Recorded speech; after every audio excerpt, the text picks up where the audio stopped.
Je m'appelle Lara Ramirez et je suis mariée à Marcos Guzman depuis 5 ans. Marcos est un homme incroyable, attentionné, aimant et faisant toujours passer sa famille en premier. Notre mariage était solide et heureux, fondé sur l'amour, la confiance et le respect mutuel. Cependant, un membre de la famille a toujours été très présent dans nos vies, Rafael, le frère jumeau de Marcos. Depuis que je me suis mariée, Rafael est apparu constamment, dînant avec nous, participant aux événements familiaux et séjournant même chez nous lorsqu'il venait nous rendre visite depuis sa ville natale. Au début, je ne voyais aucun problème à cette proximité avec Rafael. C'était simplement le jeune frère de Marcos, quelqu'un qui faisait naturellement partie de nos vies. Mais au fil du temps, j'ai commencé à me rendre compte de certaines choses à son sujet qui me mettaient mal à l'aise. Rafael était physiquement très semblable à Marcos, mais il y avait quelque chose dans son regard, une étincelle intense dans ses yeux bruns qui me troublait. Il était charmant, séduisant d'une manière subtile qui me déconcerta. Son regard semblait s'attarder sur moi un peu plus longtemps, ses effleurements accidentels duraient une fraction de seconde de plus. J'essayais de l'ignorer, mais je ne pouvais m'empêcher de remarquer ses petites avances, ses compliments un peu trop audacieux. Quand nous étions tous les trois, il y avait une tension palpable dans l'air qui me donnait la chair de poule. « Lara, tu es magnifique aujourd'hui », me disait Rafael d'une voix grave, les yeux rivés sur moi. Je riais, sans humour, en disant qu'il exagérait. Mais au fond de moi, je sentais un frisson me parcourir l'échine devant le regard pénétrant qu'il posait sur moi. Marcos ne semblait jamais remarquer les petits dérapages de son frère. Pour lui, Rafael n'était qu'un jeune frère enjoué, provocateur par nature, mais jamais malveillant. Je me sentais coupable de penser qu'il pouvait y avoir quelque chose de plus derrière ses regards et ses commentaires. Avec le temps, j'ai commencé à me préparer mentalement aux visites de Rafael. Je choisissais mes vêtements avec plus de soin, je me maquillais mieux, comme si je voulais me montrer à son regard appréciateur. « Pourquoi t'habilles-tu autant aujourd'hui ? Nous ne faisons que dîner à la maison », demandait Marcos avec innocence. « Oh, tu sais, j'aime bien m'habiller un peu pour changer », répondais-je avec un sourire forcé. La vérité, c'est qu'une partie malade de moi avait envie du regard lubrique de Rafael. Je me sentais désirée, puissante d'une manière que Marcos, avec son amour loyal et respectueux, ne m'avait jamais fait ressentir. J'aurais dû étouffer dans l'œuf cette dangereuse proximité, mais je n'y suis pas parvenue. Cette attirance interdite exerçait sur moi une fascination malsaine. Ce qui n'était auparavant qu'une relation fraternelle dangereusement proche entre mon mari Marcos et son frère jumeau Rafael a commencé à se transformer en quelque chose de beaucoup plus sombre et sinistre. L'alchimie entre nous deux est devenue presque palpable, comme un animal sauvage en cage qui se tortille pour être libéré. Je me souviens très bien de la première fois où j'ai réalisé que cette attirance interdite avait pris de l'ampleur. C'était l'anniversaire de Marcos, lors d'une fête que nous avions organisée à la maison. Rafael était là, bien sûr, souriant jusqu'aux oreilles comme d'habitude et s'amusant avec les autres invités. Je l'observais depuis la cuisine pendant qu'il préparait des boissons. Rafael discutait avec certains de mes amis, son charme naturel rayonnant. Soudain, nos regards se sont croisés pendant quelques secondes qui m'ont semblé une éternité. Son sourire s'efface et il me fixe avec une intensité ravissante. C'était comme s'il voulait dévorer chaque centimètre de mon être avec ses yeux. J'ai senti mes mains trembler et j'ai failli laisser tomber la bouteille que je tenais. Une chaleur intense s'est répandue dans mon corps et j'ai dû m'appuyer sur le comptoir. Ce regard n'était pas celui d'un beau-frère pour une belle-sœur, c'était le regard affamé d'un mâle pour sa femelle. Plein de promesses pécheresses et de délicieux dangers. À partir de ce moment, je devins de plus en plus attentive aux moindres gestes et regards de Rafael. Il semblait être devenu un prédateur à l'affût de sa proie. Nos banales réunions de famille étaient empreintes d'une tension presque insupportable. « Cette robe met merveilleusement en valeur vos courbes, belle-sœur », me disait Rafael à voix basse quand Marcos ne l'entendait pas. Son souffle chaud près de mon visage me donnait le vertige. Je me sentais hypnotisée, déchirée entre l'attirance irrésistible qu'il exerçait sur moi et la peur des désirs inavoués que Rafael suscitait. C'est devenu une dépendance, une drogue empoisonnée dont je ne pouvais pas me libérer. Tout a basculé lors d'une nuit fatidique où Marcos a dû se rendre à son travail. Rafael m'a proposé de me tenir compagnie jusqu'au retour de son frère. J'aurais dû refuser, bien sûr. Mais la possibilité d'être seule avec lui, de m'abandonner à ses émotions interdites, était trop tentante. Nous avons dîné ensemble et bu du vin. Raphaël devenait de plus en plus audacieux dans ses avances, glissant son pied contre ma jambe sous la table, se mordant les lèvres de manière provocante lorsque nos regards se croisaient. « Tu es une femme à couper le souffle, Lara », me chuchote-t-il à l'oreille en emportant les assiettes dans la cuisine. Son corps était pressé contre mon dos et je pouvais sentir son excitation contre moi. C'est à ce moment-là que tout s'est effondré. Je me suis abandonnée à mon désir irrésistible. J'ai laissé la luxure et la tension qui s'étaient accumulées déborder. Et je me suis donnée à Raphaël cette nuit-là. Nous nous sommes aimés avec voracité, nous nous sommes abandonnés à une passion interdite comme des animaux affamés. Chaque contact, chaque baiser, chaque gémissement était une trahison désespérée de l'amour et de la confiance de Marcos. Mais nous étions incapables de résister à la force de ce péché délicieusement sombre. Lorsque les premiers rayons du soleil sont entrés dans la chambre, j'ai regardé Raphaël endormi à côté de moi. Ce qui n'aurait dû être qu'un terrible faux pas, une erreur passagère, s'était transformé en quelque chose de bien plus grand, une liaison secrète, une romance dans l'ombre, une trahison de la confiance de l'homme que j'aimais de la pire façon qui soit. Après cette nuit fatidique où j'ai succombé à la tentation et cédé à des désirs interdits avec Raphaël, le frère jumeau de mon mari Marcos, il n'y a pas eu de retour en arrière. Ce qui n'aurait dû être qu'un dérapage momentané, une terrible erreur que je pouvais enterrer et oublier, s'est transformé en une spirale de trahison et de péché. Je me suis sentie consumée par une passion irrésistible, une luxure débridée qui m'a fait désirer la prochaine rencontre secrète avec Raphaël. Nous étions deux amants engagés dans une liaison clandestine, condamnés à vivre dans l'ombre pour satisfaire nos désirs pécheurs. Nos matins sont devenus une routine de mensonges et de subterfuges pour couvrir la nuit précédente. Je me réveillais emmêlée dans les draps avec le corps nu de Raphaël, nos odeurs se mêlant dans un parfum de luxure et de honte. « Lara, ma Lara », soupirait-il en me prenant dans ses bras possessifs. Je me suis perdue dans cette étreinte, me permettant d'oublier pendant quelques instants l'odieuse trahison que nous étions en train de commettre. Mais lorsque le soleil s'est levé à l'horizon, la réalité m'a frappée de plein fouet. Je me suis dépêchée de m'habiller et de ranger avant que Marcos ne rentre du travail. J'ai effacé toute trace des rencontres secrètes avec son frère, comme si rien ne s'était passé. « Bonjour, mon amour », l'ai-je accueilli avec un baiser forcé sur les lèvres. « Comment s'est passée ta journée ?»« Très bien. »« Je suis épuisée », a répondu Marcos sans se douter de rien. Son sourire, plein d'amour et de confiance pour l'épouse fidèle qu'il pensait que j'étais, ne faisait qu'augmenter ma culpabilité et mon dégoût de moi-même. Raphaël était devenu mon ombre, mon sombre amant. Nous nous rencontrions en cachette dans des motels au bord de la route, échangeant des baisers désespérés et des caresses affamées dans la chaleur des chambres payées à l'heure. Ou bien, lorsque Marcos était en voyage d'affaires, Raphaël s'installait chez moi comme un amant profitant de l'absence de son mari trahi. À chaque rencontre interdite, j'avais l'impression de vendre une partie de mon âme. La culpabilité me rongeait, mais l'attirance maladive pour Raphaël était incontrôlable. Son toucher, ses mots sensuels m'hypnotisaient et me plongeaient dans un état de lubricité débridée. « Lara, tu es à moi maintenant. Mon amante, mon obsession », me souffle-t-il à l'oreille alors qu'il me possède sans réserve. Je gémissais d'extase, me donnant corps et âme à cette histoire d'amour clandestine. Notre liaison secrète durait depuis des mois lorsque j'ai commencé à percevoir des signes inquiétants. Raphaël est devenu de plus en plus possessif, de plus en plus jaloux. Il voulait m'avoir pour lui tout seul, m'isoler du monde et de Marcos. Sa passion brûlait de façon incontrôlable. Un jour, il n'y aura plus que toi et moi, mon amour. Je vais te sortir des griffes de mon frère, me faisait-il promettre dans nos moments d'intimité. J'ai accepté, en partie par passion, en partie par peur. Je me suis retrouvée perdue dans une toile de désir effréné, trahissant lâchement l'amour et la dévotion de Marcos. Ce qui n'était qu'une attirance interdite s'est transformé en une liaison hallucinante, une sombre histoire d'amour qui consume peu à peu nos âmes. Après avoir consommé ma trahison avec Raphaël, le frère jumeau de mon mari Marcos, je me suis retrouvée prise dans un réseau complexe de mensonges et de tromperies pour cacher ma liaison secrète.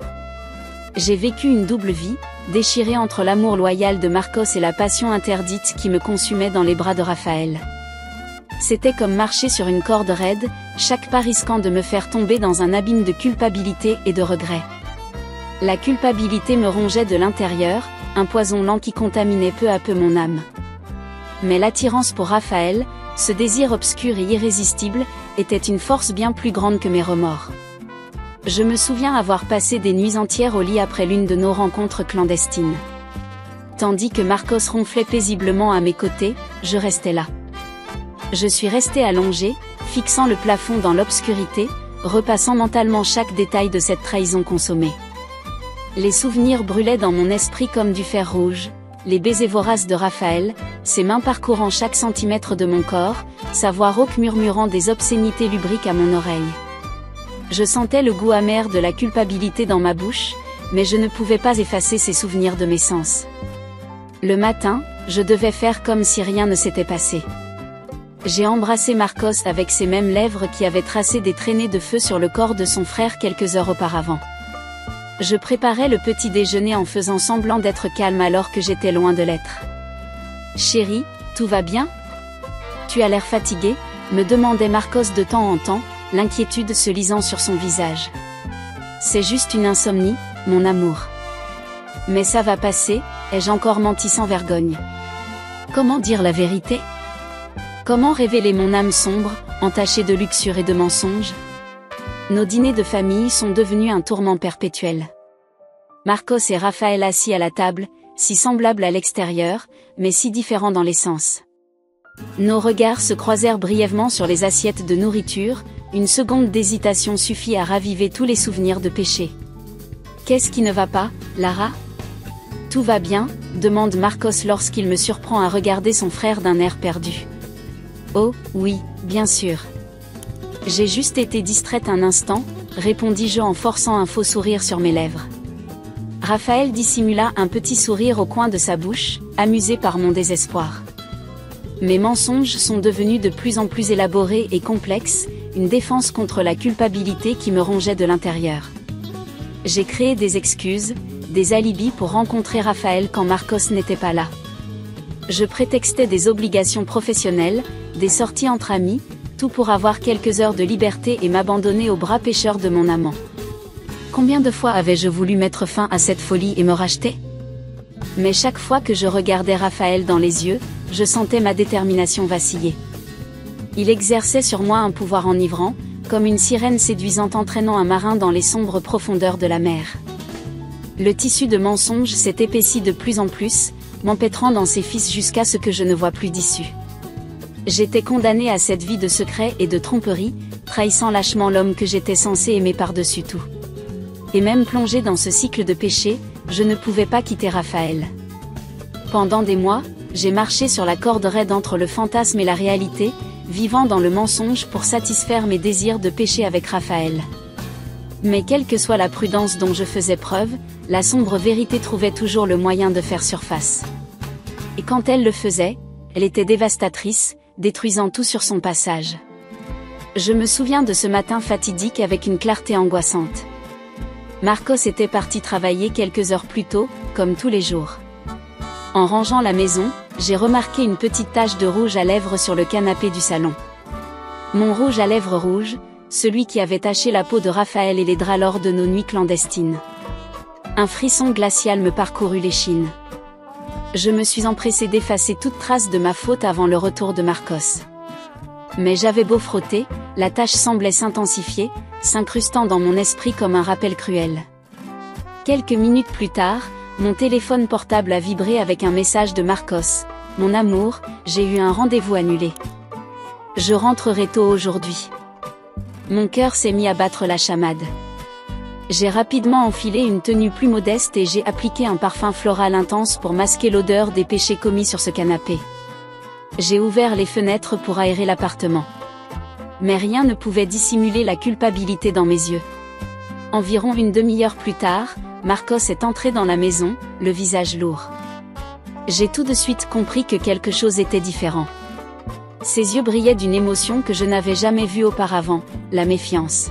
« Bonjour ma chérie, comment s'est passée ta journée ?» demanda-t-il, la voix dépourvue de sa chaleur habituelle. « Normal. J'étais à la maison en train de ranger quelques affaires.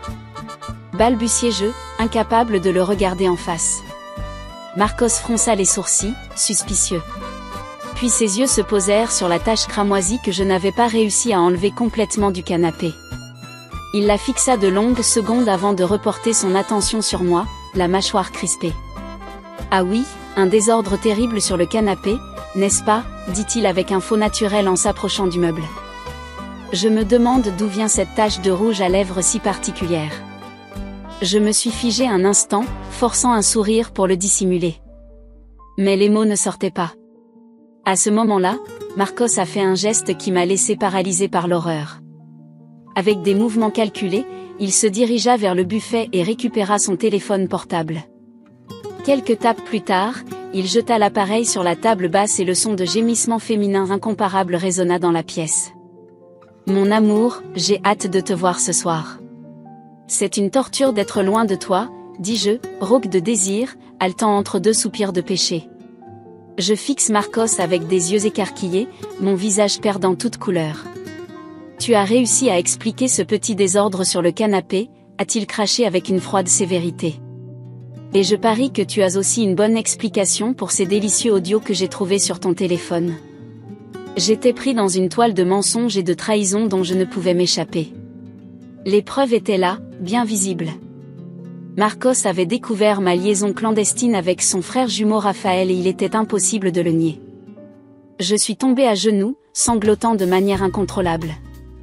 Les larmes coulaient librement sur mon visage tandis que j'implorais mon pardon, même si je savais qu'il n'y avait pas d'excuse valable pour effacer les dégâts causés. « S'il vous plaît, pardonnez-moi. Je ne sais pas quoi dire. »« Ne dites rien, » hurle Marcos, les poings serrés. « Comment as-tu pu me faire ça, Lara ? Comment as-tu pu me trahir avec mon propre frère ?» Ses yeux brillaient d'un mélange de fureur et de douleur. La déception qui se lisait sur ce visage que j'aimais tant était comme un coup de poignard dans mon cœur. Il était brisé, son monde s'écroulait à cause de moi. « Je suis tellement désolée », c'est tout ce que j'ai réussi à dire entre deux sanglots désespérés. Marcos secoua la tête avec dégoût, les lèvres tordues en une grimace. Toute la confiance, tout l'amour qu'il m'avait autrefois porté s'était évanoui à cause de mon affreuse trahison. « Tu m'as laissé tomber de la pire façon qui soit, Lara. Et avec mon propre frère. » Il cracha les derniers mots avec dégoût. « Je n'ai plus rien à te dire. » D'un pas décidé, il a franchi la porte d'entrée, ne laissant derrière lui que les éclats de ce qui avait été un mariage heureux. Je l'ai regardé partir entre deux chaudes larmes de regret, sachant que cette fois, ce serait pour toujours. Là, assise dans ce salon désormais vide, j'ai serré mes genoux contre ma poitrine et j'ai laissé les larmes couler. J'ai pleuré pour mes faiblesses, pour la perfide convoitise qui m'avait conduite à détruire la confiance et l'amour de l'homme merveilleux qu'était Marcos. J'ai pleuré sur moi-même, sur le monstre que j'étais devenu en m'abandonnant aux bras pécheurs de Raphaël. Mais surtout, j'ai pleuré pour l'amour que j'avais perdu à jamais. L'amour de Marcos, pur et inébranlable, avait été poignardé par mes vils mensonges. Et maintenant, seul dans cet appartement, je ne pouvais que sombrer dans les ténèbres de la culpabilité que je m'étais infligée. La découverte dévastatrice de ma trahison avec Raphaël, le frère jumeau de mon mari Marcos, a marqué le début d'une période sombre de ma vie. Une période aux conséquences amères et à la douleur inéluctable, où tout ce que j'aimais le plus s'est effondré sous mes yeux. Dans les jours qui ont suivi la terrible révélation, j'ai vécu dans un état d'engourdissement et de choc. Marcos était parti en emportant tout avec lui, l'amour, la confiance, les rêves que nous avions construits ensemble. Moi, en revanche, je n'ai laissé derrière moi que les ruines de mes erreurs. Raphaël a également disparu de nos vies après cette nuit fatidique. Je n'ai pas pu reprendre contact avec lui, pas même pour comprendre ce qui nous avait séduits dans cette spirale de trahison et de désir. C'était comme s'il s'était volatilisé, ne laissant derrière lui que le goût amer du regret. J'ai perdu non seulement mon mariage, mais aussi une grande partie de ma famille et de mes amis proches. Lorsque la vérité sur ma liaison extra-conjugale avec mon beau-frère a éclaté au grand jour, j'ai été jugée et condamnée sans pitié.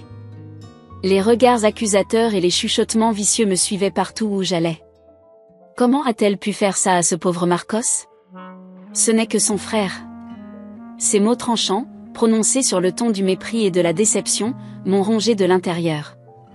Je me sentais comme une paria, une femme sale qui avait terni les vœux sacrés du mariage de la pire façon qui soit. Il y a eu des moments de faiblesse extrême où j'ai pensé à tout abandonner. Le vide laissé par l'absence de Marcos était insupportable. Les souvenirs des moments heureux que nous avions passés ensemble, des rires et des promesses échangées, ne faisaient qu'intensifier la douleur lancinante dans ma poitrine. Par une nuit particulièrement sombre, j'ai touché le fond. Assise dans l'obscurité de l'appartement qui avait été notre maison, je regardais d'un air hébété les somnifères que j'avais rassemblés dans la paume de ma main. Il serait si facile de les avaler d'un seul coup et de laisser cette misère derrière moi. Mais je me suis souvenu du visage de Marcos, de l'amour pur et fidèle qu'il m'avait autrefois voué. Même après tout cela, je ne pouvais pas supporter l'idée de lui infliger une souffrance supplémentaire. Il avait déjà assez souffert à cause de moi. Cette nuit-là, après avoir versé plus de larmes amères que je ne l'aurais cru possible, j'ai décidé que je devais repartir à zéro. Quelle que soit la difficulté du voyage de rédemption qui m'attendait, je devais le parcourir. Pour le bien de mon âme ternie. Au cours des mois suivants, je me suis efforcée de reconstruire progressivement l'épave de ma vie. J'ai cherché une aide professionnelle pour faire face à la culpabilité et au traumatisme émotionnel que je portais. J'ai repris mon ancien travail, m'immergeant dans de longues heures de travail pour tenter de combler le vide qui me rongeait. Je me suis éloignée de mes anciens cercles sociaux, réalisant qu'il n'y avait plus de place pour moi dans ce monde après ma chute. J'ai perdu des amis, j'ai perdu des relations. Mais au fond de moi, je savais que j'avais besoin de cet isolement pour me purifier et réparer les dégâts causés. Le pardon le plus difficile à obtenir a été celui que j'ai dû chercher en moi-même. Pendant des mois, je me suis torturé l'esprit jusque tard dans la nuit, repassant mentalement toutes les mauvaises décisions qui avaient conduit à ma trahison. Les souvenirs de cette sombre passion insistaient pour me hanter, même quand tout ce que je voulais, c'était les effacer à jamais. Il y avait des moments de faiblesse où l'envie de chercher Raphaël devenait irrésistible. Une partie malade de moi avait envie d'une dernière dose de ce désir interdit qui m'avait consumé. Mais chaque fois que je cédais à la tentation, j'étais assaillie par des vagues de culpabilité et de regrets encore plus corrosives. Peu à peu, cependant, j'ai appris à vivre avec les démons qui me tourmentaient. Chaque petite réussite personnelle était une lumière qui brillait dans les ténèbres, me guidant vers la rédemption que je recherchais si désespérément. Les conséquences amères de mes actes étaient le prix à payer pour m'être abandonnée à cette sombre passion. J'ai beaucoup perdu, plus que je ne pourrais jamais mesurer. Mais en fin de compte, ces douleurs ont aussi été l'épreuve qui m'a forgée en une nouvelle femme, plus forte, plus résistante et déterminée à ne plus jamais laisser mes faiblesses dominer mon chemin. Après avoir touché le fond avec la dévastation de ma trahison, le retour à la lumière a été lent et tortueux. Cependant, je savais que je devais persévérer, une étape à la fois, pour reconstruire l'épave de ma vie et de mon âme. L'un des plus grands défis auxquels j'ai été confrontée a été de faire face à la culpabilité écrasante qui me rongeait de l'intérieur. Quels que soient mes efforts, les souvenirs de cette passion brûlante et interdite avec Raphaël insistaient pour me hanter, même si tout ce que je souhaitais le plus était de les effacer à jamais. Il y avait des nuits interminables où je me perdais dans un labyrinthe de regrets, repassant mentalement chaque décision fatidique qui m'avait amené à trahir Marcos. Ces moments de faiblesse, où je cédais à mes désirs charnels les plus sombres, semblaient se graver dans mon esprit. La partie la plus sombre de mon être aspirait à une dernière gorgée de cette luxure interdite qui m'avait consumée. C'était une compulsion malsaine contre laquelle je menais une bataille quotidienne et silencieuse. Résister à la tentation de rechercher Raphaël, de m'abandonner à nouveau à cette spirale de passion et de culpabilité, était l'une des plus grandes épreuves de ma force intérieure. Mais je savais que je devais vaincre ce démon si je voulais avoir un espoir de rédemption. Ce fut un voyage ardu d'introspection, de thérapie et d'acceptation de mon rôle dans la destruction de quelque chose d'aussi précieux que l'amour pur et inébranlable que Marcos m'avait autrefois voué. Petit à petit, j'ai appris à reconnaître et à affronter mes propres démons intérieurs. Chaque petite victoire sur les idées noires et les compulsions était comme un fil de lumière qui m'aidait à sortir de l'obscurité. J'ai repris mon ancien travail et je me suis jetée à corps perdu dans le travail comme dans une bouée de sauvetage. Remplir mes heures de travail de tâches et d'engagement était un moyen d'occuper mon esprit et de l'éloigner des souvenirs torturants. Petit à petit, j'ai commencé à reconstruire une routine, même si elle était fragile au début. Je me suis également éloignée des anciens cercles sociaux qui s'obstinaient à me juger et à me rappeler mes erreurs passées. C'était une réclusion nécessaire, une sorte d'isolement que je m'imposais pour me purifier et réfléchir à ce que j'étais vraiment et à ce que je voulais devenir. Le pardon le plus difficile à gagner, cependant, a été celui que je me suis accordé à moi-même. Pendant longtemps, j'ai nourri une haine corrosive à l'égard de la femme faible et égoïste que j'étais devenue, en m'abandonnant aveuglément à la passion irrésistible pour Raphaël. Il a fallu des mois, voire des années, d'auto-analyse impitoyable pour que je commence enfin à pardonner mes erreurs et mes faiblesses. Chaque petite réussite sur ce chemin était comme une lumière qui brillait dans l'obscurité. Petit à petit, j'ai trouvé la force de continuer à avancer, même lorsque les ombres de mon passé pécheur menaçaient de m'engloutir. La transition n'a pas été rapide ni facile. Il y a eu des revers, des rechutes dans de vieilles habitudes autodestructrices. Mais chaque faux pas m'a appris de précieuses leçons sur la résilience et la détermination. Chaque pas en avant, aussi petit soit-il, m'a rapproché de la rédemption à laquelle j'aspirais si désespérément. Le chemin de la guérison de mes erreurs a été ardu et m'a conduit sur des voies sombres que je n'aurais jamais imaginé emprunter. J'ai perdu beaucoup de choses en chemin, mon mariage, mes amis, des morceaux de moi-même. Mais en fin de compte, ce processus a forgé une nouvelle femme à partir de la douleur et des cendres. Aujourd'hui, avec le recul, je constate que cette épreuve était nécessaire pour me rendre plus forte, plus résistante et déterminée à ne plus jamais laisser mes faiblesses et mes pulsions destructrices dominer le cours de ma vie. C'était un prix amer à payer, mais qui m'a appris la précieuse leçon que la lumière ne peut briller sans d'abord passer par l'obscurité.